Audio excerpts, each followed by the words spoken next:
안녕하세요. 24년도 상반기 간호조무사 국가시험 기초 같이 풀이해 보도록 할게요. 1번 문제는 간호조무사가 간호윤리를 실천할 때 얻을 수 있는 유익한 점은? 이라는 문제예요. 답은 3번이죠. 환자를 위하여 안전한 방향으로 행동할 수 있다. 간호윤리를 실천할 때 간호조무사가 얻을 수 있는 거는 환자를 위한 안전한 방향으로 행동할 수 있는 근거가 될 수가 있고요. 법적인 책임 한계를 식별하는 데 도움을 줘요. 또 본인이 기쁨과 보람을 느낄 수 있고 문제 해결에 있어서 지혜롭고 양심적인 판단을 할 수 있게 되는 부분이라고 볼 수 있죠. 이번에도 보시면 간호조무사 윤리강령으로 옳은 것은 돼 있어요. 간호조무사의 윤리강령에는 자기개발을 위한 지속적인 노력과 헌신, 사명감, 정직한 노력, 최선의 노력, 봉사정신을 윤리강령으로 삼고 있죠. 1번에 자기개발을 위한 지속적인 노력한다. 맞죠? 답이 1번이 되실 수가 있어요.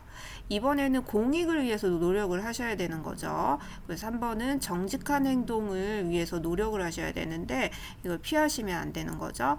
4번은 위법행위를 해서는 안 되겠죠. 5번은 정신건강 향상을 위해서 간호조무사는 항상 노력을 해야 되는, 최선의 노력을 해야 되는 윤리강령을 가지고 있다라고 보시면 되겠죠.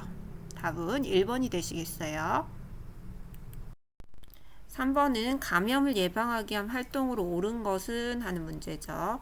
1번 보시면 호흡기 예절이죠. 기침을 할 때는 입과 코를 휴지로 가리고 없을 시에는 옷소매를 이용하시는 게 맞는 부분이죠. 답은 1번이 답이 되시겠네요.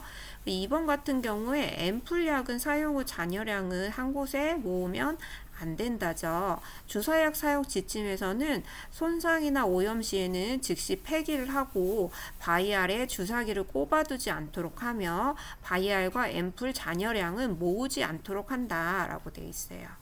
3번에 손 씻기에 대한 내용인데요. 손 씻기는 일회용 타올로 이제 마지막에 닦도록 하시고 비누와 물로 닦으실 때는 40초에서 1분간, 알코올 제제를 사용할 때는 10에서 15초 동안 씻는 걸 원칙으로 하죠. 그럼 3번과 4번도 틀린 부분이라고 보시면 되겠죠. 5번에 환자의 변기를 세척한 후에는 장갑을 벗고 바로 손 씻기를 하셔야 되죠. 손 씻기를 하신 다음에 환자의 식사를 돕는 거 필요하실 수 있어요. 환자 변기 같은 경우는 매일 아침 솔로 닦고 소독약으로 헹구는 걸 원칙으로 하고 있죠. 그 밖에 치료 장비 기구 관리에서는 혈액이나 체액의 오염이 의심되는 기구 장비를 사용하실 때는 개인 보호구를 착용한다 해주시면 되겠어요. 4번은 의료 폐기물 관리예요. 의료 폐기물 같은 경우에는 옆에 표를 참고로 하시면 되겠죠. 보관하는 기관이 이제 격리료 폐기물 같은 경우 7일이고 손상성이 30일이고 나머지들은 다 15일이 되실 수가 있죠. 그리고 합성수지 상자의 색깔도 이제 도형의 색깔이 격리료 폐기물만 붉은색이고 나머지는 노란색이고 태반 같은 경우만 재사용하는 경우는 녹색을 사용하시는 게 맞죠. 자, 보기 한번 볼게요. 1번에 적출한 인체의 장기는 조직물류 폐기물에 버린다 해주시면 되죠. 2번에 사용한 주사 바늘은 손상성 폐기물에 버린다 해주시면 되겠죠. 3번에 사용한 수액 세트는 일반 의료 폐기물에 버린다. 기저 대부분의 물품들이 일반 의료 폐기물에 버려질 수 있죠.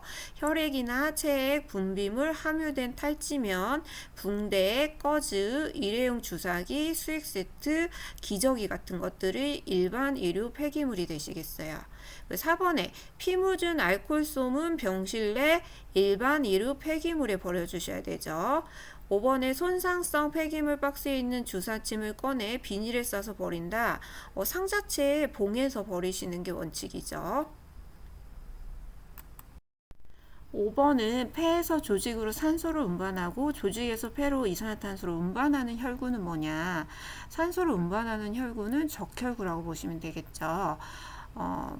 혈액에는 혈장이 있고 혈구가 있죠. 혈장이 물 성분이라고 보시면 되고 혈구가 셀로 되어 있는 부분이죠. 백혈구, 혈소판, 적혈구가 있고 백혈구는 식균 작용을, 혈소판은 응고 작용을, 적혈구는 산소 운반 작용을 하실 수가 있어요. 여기서 답은 이제 적혈구라고 보시면 되겠고요. 1번에 있는 중성구는 호중구예요. 여기는 백혈구 중에서도 과립백혈구라고 보시면 되죠. 단핵구는 무가립 백혈구죠. 그래서 3번의 혈소판은 혈액 응고작용을 하는 혈구고, 호상구도 이제 과립 백혈구 중에 하나라고 보시면 되겠죠. 6번에 위에서 분비되는 소화효소는 위에서는 단백질을 분해하는 펩신이 분비가 되죠. 1번이 답이 되시겠어요. 설탕 분해효소 슈크레이스와 젖당 분해효소 락타아제, 엿당 분해효소 말타아제 다 이제 장액이라고 보시면 돼요. 장에서 분비되는 소화효소로 포도당 이제 뭐 탄수화물과 관련된 것들을 소화하는 효소라고 보면 되겠죠. 에립신이 이제 단백질 분해 효소라고 보시면 되겠고요. 5번에 있는 녹말 분해 효소 아밀라제는 췌장에서 분비되는 이제 탄수화물을 소화시키는 소화 효소라고 보시면 되죠. 세 가지 영양소 단백질, 탄수화물, 지방을 다 소화하는 소화효소는 췌장에서 분비가 되죠. 아밀라제, 탄수화물, 트립신, 단백질, 리파제, 지방 이렇게 보시면 되겠어요. 그 밖에도 지방의 소화를 돕는 지방 유화를 담당하는 게 담즙 있죠. 간에서 분비되는 담즙이라고 보시면 되겠어요. 7번 문제 보시면 처방된 용량보다 많은 양의 물약을 약컵에 따랐을 때 해야 할 행동은 무엇이냐. 여기 초과된 용량은 버리고 처방된 용량만큼 투여하는 걸 원칙으로 하시면 되겠죠. 그리고 8번에 설화로 투여하는 방법은 무엇이냐. 여기 혀 아래에다 약을 넣는 방법이 되시겠어요. 그 밖에 약물 관련된 것들 옆에 보시면 인슐린을 투약하실 때는 피하로 주사하죠. 바이알 같은 경우에 손바닥에 굴려서 사용한다 해주시면 되겠고요. 강심제는 맥박을 측정하고 헤파린 같은 경우는 주사 후에 문지르지 않도록 하고 몰핀은 투여하기 전에 호흡을 측정하시는 거 필요할 수 있죠. 약을 환자가 거부한다 할 때는 투약을 보류하고 이유를 보고하는 걸 원칙으로 하시고요. 약 라벨은 3번 이성을 확인하고 덜면 다시 넣지 않도록 하시는 거 필요하죠. 투약하기 전에 환자의 이름을 개방형으로 질문하시고 팔찌, 등록번호 확인하시는 거 필요하실 수 있죠. 준비한 사람이 투약을 하셔야 돼요. 니트로글리세린은 설화 투여, 여기 8번 문제와 같이 혀 아래 약을 넣으시는 거지 물로 삼키지 않도록 절대 교육을 하시는 거 필요하죠. 그리고 약재들은 임의로 가루로 만들거나 조각 내서 투약하지 않는 것도 지키셔야 될 원칙이라고 보시면 되겠어요. 9번 문제는 비타민 결핍증에 대한 문제가 되시겠어요. 잇몸에서 피가 나고 몸에 쉽게 멍이 들고 상처가 더디게 아무는 증상과 관찰될 때 보충해야 할 비타민은 이라고 되어 있죠. 괴혈병과 상처 치유 지연이 나타나는 비타민을 물어보고 있는 거죠. 비타민 C가 되시겠어요. 여기 옆에 표 보시면 지용성하고 수용성을 구분해 놨는데요. 지용성은 A, D, E, K죠. 그래서 지용성 비타민 같은 경우는 몸에 축적이 되기 때문에 부족 시에 바로 증상이 나타나지 않아요. 수용성 비타민은 몸에 축적되지 않기 때문에 결핍 시 바로바로 증상이 나타나실 수가 있죠. 비타민 A는 야맹증, 비타민 E는 생식력 감퇴, 동물에서 불임이 나타날 수 있죠. 비타민 D는 구루병, 비타민 K에서는 출혈이나 응고지연이 발생하실 수 있고요. 비타민 B1, 티아민은 각기병, B2는 리보플라민, 구순염, 구강염, B3는 니코틴산, 펠리그라 증상이라고 해서 피부염, 설사, 치매가 발생할 수 있죠. 비타민 B6는 피리독신, 신경장애가 발생할 수 있어요. 그래서 결핵약을 먹을 때는 비타민 B6, 피리독신을 같이 먹어서 신경장애를 방지하실 수가 있죠. 비타민 B12, 코발라민이에요. 위절제술 환자분들에게 결핍되실 수 있죠. 악성 빈혈을 유발할 수 있어요. 비타민 B9, 엽산이에요. 태아에게 꼭 필요한 비타민이 되실 수 있죠. 빈혈이나 발육 억제를 하실 수 있어요. 비타민 C, 지금 문제와 같이 빈혈이나 괴혈병, 감염력 저하, 상처 치유 지연 등이 나타나실 수 있어요.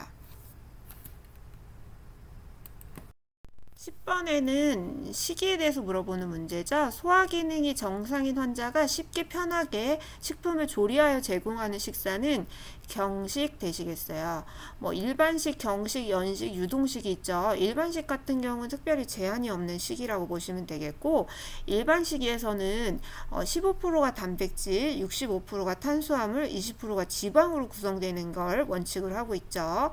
그리고 지금 문제와 같이 경식은 씹기, 삼키기 편하게 조리된 식이라고 보시면 돼요. 그 다음에 연식은 소화하기 쉽게 부드럽게 나오는 식사라고 보시면 되겠죠. 달걀찜이라든지 죽 종류가 여기에 해당이 되실 수 있어요. 유동식은 스스로 삼키기 곤란한 환자에게 투약하는 식이로 전유동식이 있고 맑은 유동식이 있어요. 전유동식은 미음 형태라고 보시면 되겠고요. 맑은 유동식은 물 종류로 나오는 형태라고 보시면 되겠어요.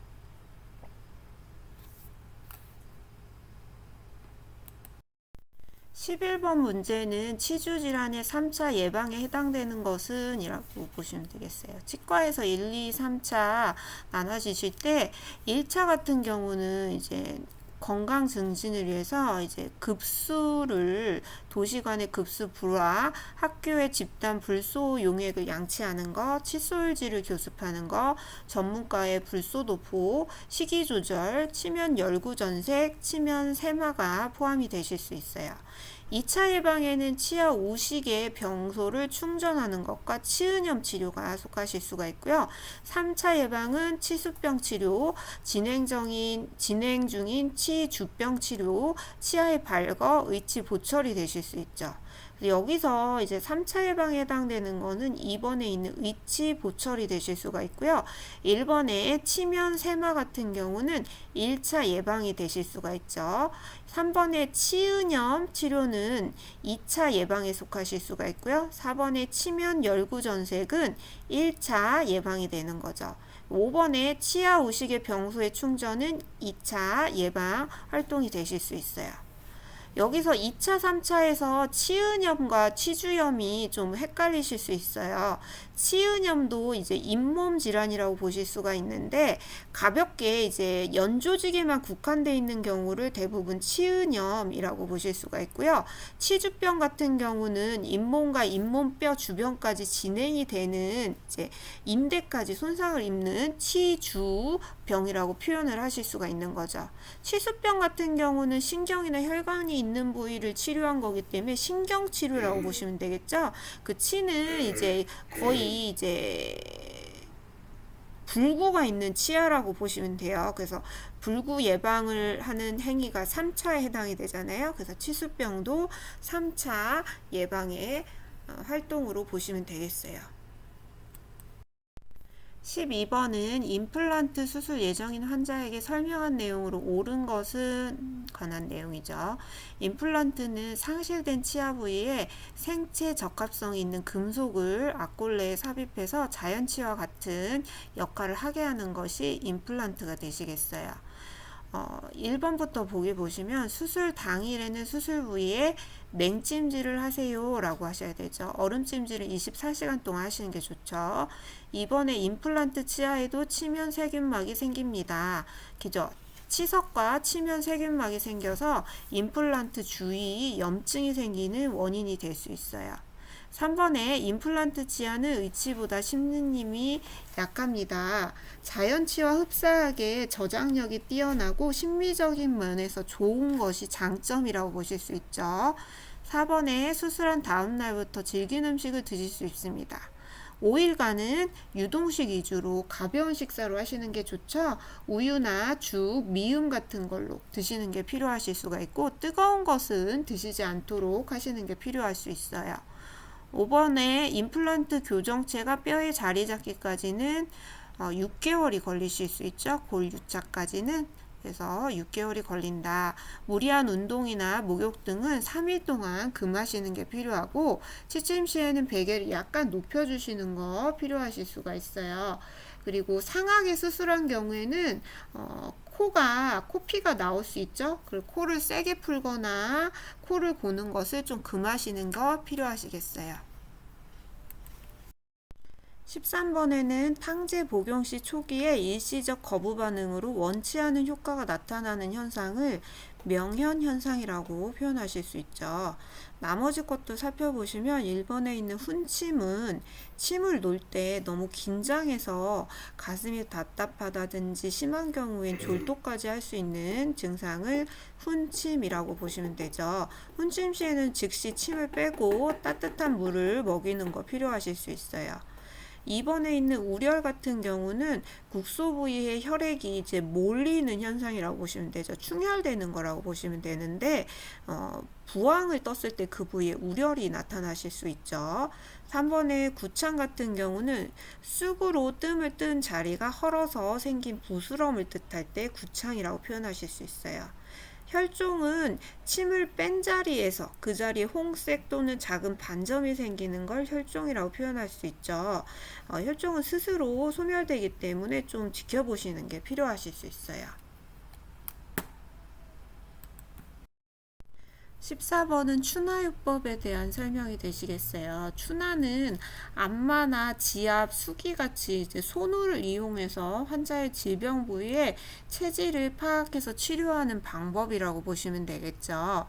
그래서 추나를 하실 때 1번 같이 온도는 20도 내외로 신선하게 유지하시는 거 필요하실 수 있죠. 그리고 2번에 시술 전에는 안정을 취하시는 거, 휴식을 취하는 게 필요하실 수가 있어요. 3번에 금기죠. 출혈성 질환은 금기가 되실 수가 있어요. 내장기에 기질성인 병변이 있거나 염증 질환, 골절, 관절이 탈구, 월경기, 임신기에는 금한다 라고 되어 있어요. 4번의 골절 부위는 이제 금기 부위라고 보시면 되겠죠. 그리고 5번에 시술 중에 오심을 호소하면 중단하시는 게 필요하실 수가 있죠. 시술 중에 두혼, 오심, 목현, 자한이 나타나면 즉시 치료를 중단하고 환자를 안정시켜야 된다라고 되어 있어요. 두혼 같은 경우는 머리가 어지러움, 머리가 울리는 증상이라고 보시면 되겠죠. 그리고 목현 같은 경우는 눈앞이 깜깜해지는 현운이라고 보시면 돼요. 그 자한 같은 경우는 저절로 땀이 나는 증상으로 식은땀 흘리는 증상이라고 보시면 되겠죠. 15번은 통증에 관한 문제예요. 근육, 관절, 신경 등에서 발생하는 통증으로 둔하고 넓게 퍼지는 양상이며 경계가 분명치 않아 위치를 파악하기 어려운 통증은 하는 질문이죠. 이것은 답은 신부통증이라고 보시면 돼요. 신부통증 같은 경우에는 근육, 관절, 자율신경과 관련된 반응으로 창백이나 땀, 오심, 구토, 혈압 강화, 쇼크 이런 것들이 나타나실 수가 있겠죠. 그리고 표재성 통증하고 비교를 해서 많이 보게 되는데요. 그에 비해 이제 표재성 통증 같은 경우는 과민하게 예리하게 찌르는 듯한 통증이라고 보시면 되죠. 그래서 자극이 가해지는 유해 자극이 가해진 부위에 통증이 있다. 그럼 표재성 통증이고요. 유해 자극이 가해진 부위에서 떨어져서 통감을 느끼는 약간 전이성 통증이 있는 게 신부통증이라고 보시면 되겠어요. 그 밖의 것들도 살펴보시면 자격통 같은 경우는 말초신경이 손상 후에 해당 부위에 발생하는 심한 통증을 말하실 수가 있어요. 피부의 영양 변화라든지 피하 혈관의 불안정 특징으로 인해서 나타나실 수 있겠어요. 그리고 두 번째 환상통 같은 경우는 사지 절단 후에 잘려나간 부위가 아프다고 느끼는 이제 시민적인 통증이라고 보시면 되겠죠. 가진통 같은 경우는 출산이 가까워질 때 자궁이 불규칙적으로 수축하는 현상이라고 보시면 되겠고 길게 이어지지 않고 사라지는 게 특징인 통증이라고 보시면 되겠어요.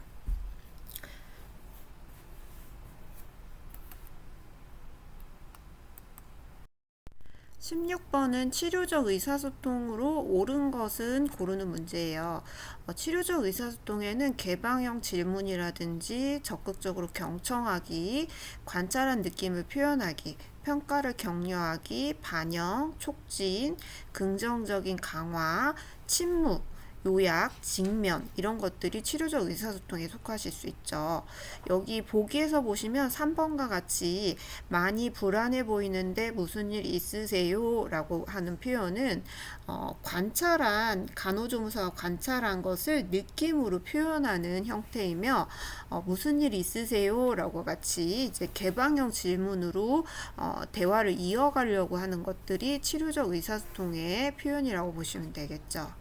1번 같은 경우는 안 아프지요? 예, 아니요로 답해 주세요 라는 거는 폐쇄형 질문에 해당이 되기 때문에 비치료적 의사소통에 속하실 수 있죠. 2번 같은 경우에 지금 시간이 없는데 그런 말씀 하지 마세요.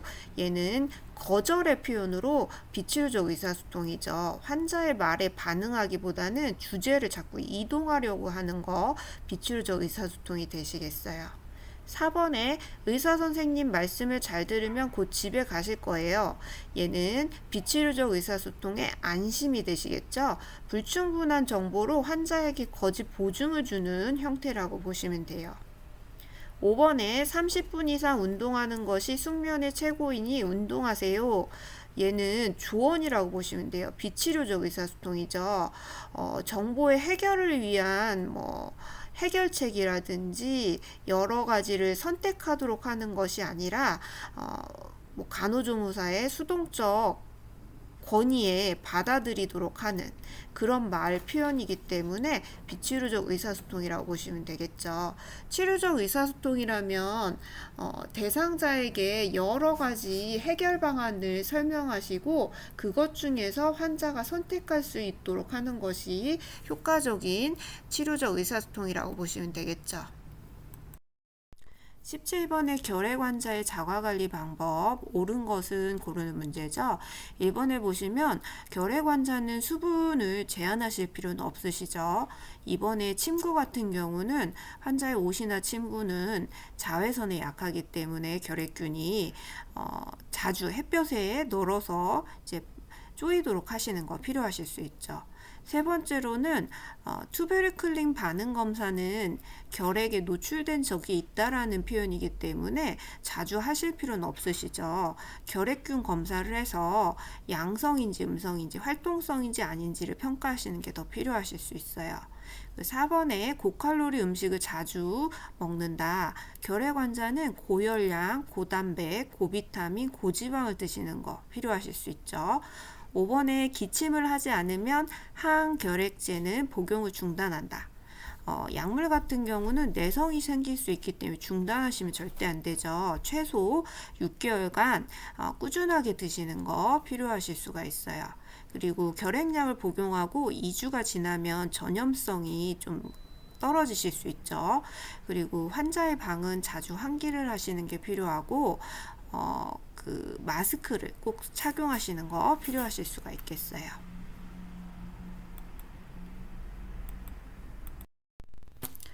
갑상선 기능 항진증 환자를 위한 간호 보조 활동 옳은 것은 고르는 문제예요. 갑상선 항진증인 환자분들은 신경질적이고 육체적 정신적으로 안정될 수 있는 환경을 제공하고 이완하게 하는 게 필요해요. 그래서 흥분된 상태를 유지하면 안 되기 때문에 방문객도 제한을 하시고 진정제도 투여하실 수 있죠. 자주 배고파하기 때문에 하루에 식사도 6끼를 섭취하시는 거 필요하실 수가 있죠. 더위를 잘 참지 못해요. 땀이 많아서 시원한 환경을 제공하고 피부 간호를 신경 써야 되는 대상자라고 보시면 되겠어요. 그래서 보기에서도 1번과 같이 병실을 시원하게 해주는 거 필요하실 수 있죠.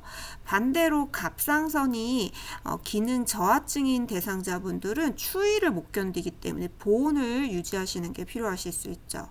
이번에 엎드린 자세와는 이제 갑상선 항진이나 저하증 대상자와는 관련이 없는 자세라고 보시면 되겠고요. 3번에 일주일에 한 번 목욕하기는 피부가 건조하고 두껍고 탄력성이 떨어지는 기능 저하증 대상자에게 해당되는 중재라고 보시면 되겠죠. 그리고 4번에 섬유질이 많은 음식도 변비가 심한 갑상선 기능 저하증 환자분에게 대표적으로 시행되는 중재라고 보시면 되죠. 5번에도 병실에 라디오 소리를 크게 틀게 되면 이 신경질적이고 에너지 소모가 많은 갑상선 기능 항진증에게 더 피로감을 줄 수 있기 때문에 이 자극이라든지 줄이는 환경을 만들어 주시는 게 더 필요하실 수 있죠. 답은 1번 되시겠어요. 19번 소화성 궤양 환자를 위한 간호보조 활동 옳은 것은 고르는 문제예요. 1번 보시면 아침마다 홍차를 마신다. 홍차는 자극이 심하기 때문에 피하셔야 되죠. 2번에 식간의 탄산음료. 탄산음료도 이제 자극적 음식에 속하실 수 있죠. 3번에 잠자기 전에 우유를 마신다. 우유와 크림은 산분비를 자극하기 때문에 피하셔야 되죠. 4번에 흡연자인 경우는 금연한다. 정답이죠. 금연과 금주 해주시는 게 필요하실 수 있어요. 5번에 통증이 있으면 아스피린을 복용한다. 아스피린은 부작용이 위궤양이나 출혈을 유발할 수 있죠. 피하셔야 되는 약물이라고 보시면 되겠어요. 20번은 만성 신부전 환자의 식사예요. 만성 신부전 환자는 칼륨과 인이 상승될 수 있기 때문에 고칼륨 식이와 고인산 식이는 피하시는 게 필요하실 수 있죠. 철분 같은 경우는 장내 흡수가 떨어지기 때문에 정맥 주사로 보충을 하시는 게 필요하실 수가 있어요. 단백뇨가 빠질 수가 있기 때문에 단백질은 제한하시는 게 필요하실 수 있죠. 5번에 저나트륨 식이 부종이 많이 나타나기 때문에 저염, 수분을 섭취를 제한하시는 거 필요하실 수가 있겠어요. 21번에 뇌출혈 환자의 두개 내압 상승 예방을 위한 간호보조 활동으로 옳은 것은 하시면 이제 두개 내압이 상승했을 때는 일단은 머리를 15도에서 30도 정도 올려주시는 거 필요하고 압이 올라가지 않도록 복압을 올린다든지 기침을 한다든지 이런 것들을 피해 주시는 거 필요하실 수가 있겠죠. 그리고 절대 안정하시고 의식이 변화를 확인하기 위해서 동공 크기라든지 대강 반사를 계속 확인하시는 거 필요해요. 그리고 호흡이 떨어질 수 있기 때문에 과도호흡을 하도록 하시는 거 필요할 수 있고 체온은 저체온 요법 같이 이렇게 차갑게 하시는 게 더 필요하실 수가 있겠어요. 그래서 보기를 보시면 1번에 기침을 격려한다든지 호흡을 참게 하는 것들, 복부 마사지 이렇게 복압을 올릴 수 있거나 내압을 올릴 수 있는 것들은 피하시는 게 필요하죠. 답은 4번이죠. 침상 머리를 30도 정도 올려주는 행위를 하시는 거 필요하실 수가 있겠어요. 22번 문제는 손목을 구부린 상태에서 양 손등을 맞대고 미는 동작을 1분간 지속할 때 손목과 손이 무감각해지거나 저린 경우, 얘는 팔랭 검사를 설명하고 있는 거죠. 팔랭 검사에서 양성으로 나오게 되면 수근관 증후군을 의심하실 수 있죠. 그리고 티네 검사에서도 양성이 나오면 수근관 증후군으로 보실 수가 있는데 이 정주신경이 엄지 쪽에 지나가기 때문에 그 부분을 이렇게 자극을 줬을 때 저린감이 느껴지면 양성으로 표현하실 수 있어요. 그리고 수근관 증후군은 특히나 엄지손가락에 운동 기능이 생기기 때문에 물건을 자주 떨어뜨린다든지 젓가락질을 할 때 어려움을 느끼게 된다면 수근관 증후군을 의심하실 수 있죠. 답은 4번이 되시겠어요. 23번 문제는 육모 생검의 시행 시기로 옳은 것은 물어보는 문제가 되시겠네요. 육모막 자체가 태반을 형성하는 조직에서 수정란에서 유래됐기 때문에 태아의 세포하고 동일한 염색체로 구성이 되어 있죠. 그래서 아이의 염색체 이상이 있는지 알아보기 위해서 하는 검사라고 보시면 돼요. 산모의 나이가 35세 이상인 경우나 임신 전에 유전적인 이상을 가진 아기를 출산한 경우나 유전적 질환이 있는 가족력이 있는 경우에 시행을 하실 수가 있어요. 되시겠어요. 임신 10에서 13주 사이에 시행을 하기 때문에 여기서 답은 2번 임신 11주가 되시겠어요. 그 밖에도 양수천자도 하실 수 있죠. 양수천자는 임신 16에서 17주 사이에 하실 수가 있고, 염색체 이상의 진단이라든지 대사 이상 질환, 태아의 폐 성숙 정도 이런 것들을 평가할 때 사용하실 수 있겠어요. 24번은 분만 1기에 초산부를 위한 간호 보조 활동으로 옳은 것은 고르는 문제네요. 1번에 보시면 진통이 심할 때 배에 힘을 주는 행위, 복압을 올리는 행위는 분만 2기 때 필요한 행위가 되시겠죠. 2번에 분만을 촉진하기 위해서 실내를 걷게 한다. 적당한 운동은 필요하실 수가 있죠. 이때 초기에 관장을 한다든지 가벼운 식사를 한다든지 하는 것들 필요하실 수가 있고, 목욕은 금하시는 게 필요하죠. 3번에 방광팩만을 유도하기 위해서 소변을 참게 한다. 방광이 팩만됐을 경우에는 자궁의 수축을 지연시킬 수 있어요. 그러면은 분만이 지연될 수가 있겠죠. 그래서 3시간마다 소변을 보도록 하게 하는 게 필요하실 수 있어요. 4번에 이완을 유도하기 위해서 목욕을 한다. 목욕은 감염을 방지하기 위해서 하지 않도록 하시는 게 필요하죠. 5번에 태아의 순환을 증진하기 위해서 앙하이를 취해준다. 분만 1기에는 태아의 심음을 관찰해서 심음이 떨어질 경우는 자치기를 취해주시는 게 필요하실 수 있겠어요. 25번은 질분만 후 하루가 지난 출산부에게 비정상적인 것을 고르는 문제네요. 1번에 보시면 체온이 38.7도씨이다. 1번이 답이 되시겠네요. 분만 후에는 체온이 37도대로 좀 상승될 수는 있지만 다음날 계속 38도 이상이다. 지속되는 상승이 관찰된다 하면은 산욕기 감염을 의심하실 수가 있는 거죠. 그래서 1번이 답이 되실 수가 있고요. 이번에 맥박은 100회에서 60회 정도를 정상으로 보기 때문에 정상으로 보셔도 되죠. 3번에 혈압은 110에 60이면 120에 80에 비해서는 약간 떨어지지만 비정상적으로 낮은 혈압은 아니라고 보실 수 있죠. 4번에 소변량도 하루에 2000 정도를 소변을 본다라고 보실 수가 있는데 2500 이상일 때 다뇨라고 보실 수 있죠.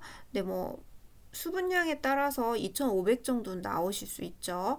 5번에 오로의 색깔이 적색이다. 3일까지는 적색 오로가 나오는 거기 때문에 정상으로 보셔도 되실 수가 있겠죠. 26번에 인공영양, 신생아의 인공영양, 인공수유에 관한 문제죠.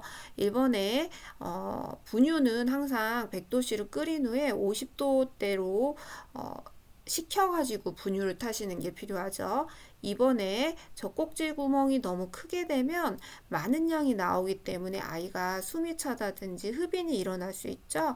너무 크지 않게 하시는 게 필요하고, 3번에 기저귀는 수유 전에 갈아주시는 게 필요하죠. 4번은 침대에 눕힌 채 수유하시면 절대 안 되죠. 중이염이라든지 흡인이 위험성이 높죠. 반드시 상체를 세우거나 앉고 수유하시는 게 필요해요. 인공수유 같은 경우는 반드시 트림을 시키셔야 돼요. 그래서 중간과 후에 트림을 시킨다. 답이 되실 수 있죠. 그 밖에 젖병과 젖꼭지는 매회 소독을 하시고 수유 후 끝나고 남은 분유 같은 경우는 버리시는 게 원칙이라고 보시면 되겠죠. 27번에 생후 12개월 이후에 시작하는 예방접종은 돼 있어요. 12개월 이후에 맞는 거는 수두라든지 MMR, 그리고 일본내염이 되실 수가 있겠죠. 그래서 여기서는 2번에 있는 수두가 답이 되실 수가 있겠어요. 결핵 같은 경우는 BCG로 생후 4주 이내에 접종을 하셔야 되죠. 폴리오, 소아마비인 경우는 2, 4, 6개월에 접종을 해주셔야 되고, 비형 간염도 0, 1, 6개월에 접종을 해주시는 거 필요하죠. 그리고 DTP, 디프테리아 파상풍 100일에는 2, 4, 6개월에 접종을 시행하시는 거 필요하시겠어요. 28번에 유아의 대소변 가리기 훈련 방법이에요. 배변 훈련 같은 경우는 성격 형성에 많은 영향을 미치기 때문에 너무 강압적으로 하지 않는 거, 칭찬과 격려를 많이 해주는 게 꼭 필요하시죠. 1번 보시면 또래 아이와 비교하시지 않도록 하시는 거 필요해요. 이때 대소변이 더럽다는 인식을 주지 않도록 하시는 거 필요하실 수 있죠. 이번에 옷에 대소변을 보면 벌을 준다. 이렇게 강압적으로 하시면 안 되죠. 실수하는 경우에도 너무 처벌을 한다든지 혼내지 않도록 하시는 거 필요해요. 3번에 평소에 유아용 변기에 앉아보게 한다. 놀이를 통해서 배변 활동을 자연스럽게 받아들이게 하는 게 필요하실 수 있죠. 앉아보게 하는 거 적극적으로 권해주시는 거죠. 4번에 유아용 변기는 한 번에 20분 이상 앉혀둔다. 변기에 앉았을 때는 5분 동안에 대변을 보지 못한다면은 다음에 시도하도록 하시는 거 필요하실 수 있죠. 5번에 36개월 이후에 대소변 가리기 연습을 한다. 대변은 12에서 18개월이고요. 소변은 18에서 24개월에 훈련을 하시는 거 필요하실 수 있죠.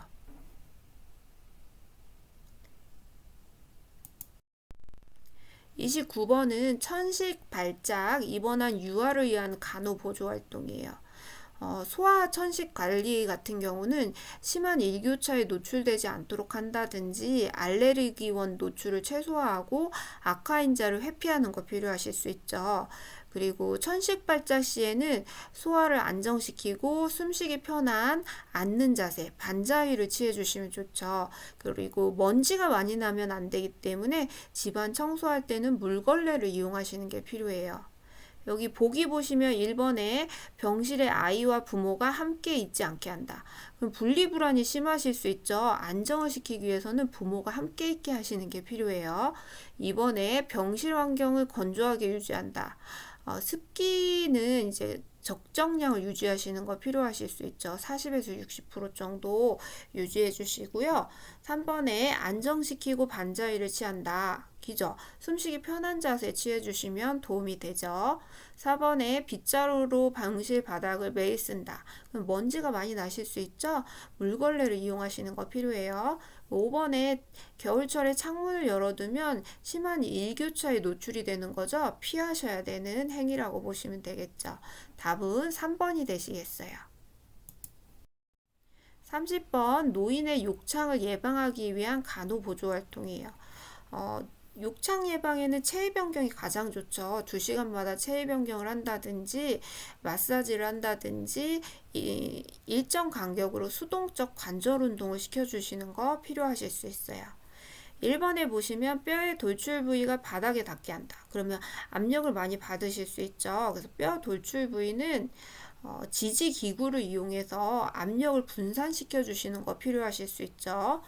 이번에 영양 같은 경우는 충분한 영양을 공급하고 특히나 고단백 식이를 하시는 거 필요하실 수 있어요. 3번에 뜨거운 물로 목욕을 하면 피부가 건조해지실 수 있죠. 그러면 건조하면서 욕창이 유발되실 수 있죠. 4번에 피부에 보습제를 발라준다. 보습을 하는 거는 욕창 예방에 도움이 되실 수 있죠. 4번이 답이죠. 5번에 기저귀는 하루에 한 번 정해진 시간에 갈아준다. 기저귀는 특별히 시간을 정해서 갈기보다는 배뇨 습관에 맞춰서 소변을 봤을 때마다 교체를 하시는 게 필요하실 수 있죠. 피부가 젖어 있는 상태라면은 욕창이 더 호발할 수 있기 때문이라고 보시면 되겠어요. 31번에 노인의 골다공증 예방을 위해서 섭취를 권장해야 되는 거는 칼슘 흡수를 도울 수 있는 4번에 비타민 D를 섭취하시는 게 뼈 건강에 좋으실 수가 있겠죠. 32번에 낙상을 예방하기 위해 고쳐야 할 노인의 행동은 하는 문제네요. 보기 한번 보시면 1번에 규칙적으로 운동을 한다. 규칙적 운동은 근력을 쌓아서 이제 낙상을 방지할 수 있는 행동이라고 보시면 되겠죠. 이번에 무거운 물건을 드지 않는다. 얘도 무거운 물건을 드시다가 근력이 부족해서 뒤뚱거리다가 낙상이 발생하실 수 있죠. 3번에 뒷굽이 낮은 신발을 신는다. 얘도 굽이 높은 신발을 신으면 몸의 균형이 깨져서 낙상이 발생하실 수 있죠. 그래서 좋은 행동이라고 보시면 되겠죠. 4번에 앉거나 일어날 때는 신속하게 움직인다.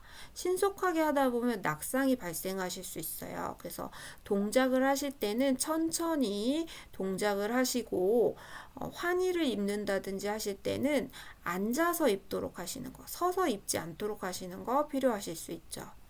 5번에 배뇨 시간을 정해놓고 화장실에 간다. 급료가 발생하게 되면 급하게 가다 보면 낙상이 발생하실 수 있죠. 그래서 일정 시간에 이제 소변을 여유 있게 보게 하시는 것도 낙상을 방지하는 방법이 되시겠어요. 4번이 답이 되시겠죠. 그 밖에도 화장실, 욕실, 복도에는 난간을 잡고 걷도록 한다든지 야간에는 완전 소등을 하지 않게 하는 것도 필요하시고 바닥에 물기가 없게 하시고 전선이나 이런 것도 정리하시는 거 필요하죠. 침대에 누워 계실 땐 항상 난간을 올리시고 이동하기 전에 바퀴가 고정되어 있는지 확인하시는 거 필요하실 수 있겠어요. 신발은 미끄럼 방지할 수 있는 미끄럽지 않고 딱 맞는 신발을 신는 것도 필요하시겠어요.